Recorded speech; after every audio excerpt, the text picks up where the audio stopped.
तिकडे बुलढाण्यातील जळगाव जामोदमध्ये विसर्जन मिरवणुकीत तणावाचं वातावरण होतं। दोषींवर कारवाई केल्याशिवाय विसर्जन करणार नाही अशी भूमिका मंडळांनी घेतली आहे। जामोद शहरात सर्वच मंडळांनी मिरवणूक थांबवली। अखेर तणाव निर्माण करणाऱ्या दोषींवर कारवाई करण्याचं आश्वासन दिल्यावर 4 गणेश मंडळांची मिरवणूक जळगाव जामोद शहरातून मार्गस्थ झाली आहे। याच संदर्भातला आढावा घेतलाय आमच्या प्रतिनिधींनी।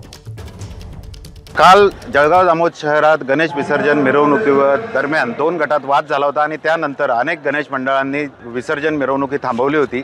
मात्र आता आपण बघू शकतोय की जवळपास 1 वाजता पोलिसांनी जे दगडफेक करणारे आहे किंवा राडा करणारे लोक आहेत त्यांच्यावर कारवाई करण्याचं लेखी आश्वासन गणेश मंडळांना दिलं आणि त्यानंतर पूर्ववत आता या गणेश मंडळांचं मिरवणुकी सुरू झालेली आहे। जवळपास 14 ते 15 मंडळ आहे, त्यापैकी 4 गणेश मंडळ हे गावाबाहेर निघूनही गेलेले आहेत। मात्र अद्यापही काही गणेश मंडळ हे गावातून आता मिरवणूक सुरू आहे। थोड्याच वेळात हे सर्व गणेश मंडळ आता या ठिकाणाहून पास होतील। मात्र पोलिसांनी दंगेखोरांवर आश्वासन दिल्यानंतर आता ही मिरवणूक आता सुरळीत सुरू झालेली आहे। कॅमेरामन शांतारामसह doctor Sanjay Mahajan, ABP Majha, Jalgaon Jamod. ABP माझा, उघडा डोळे बघा नीट।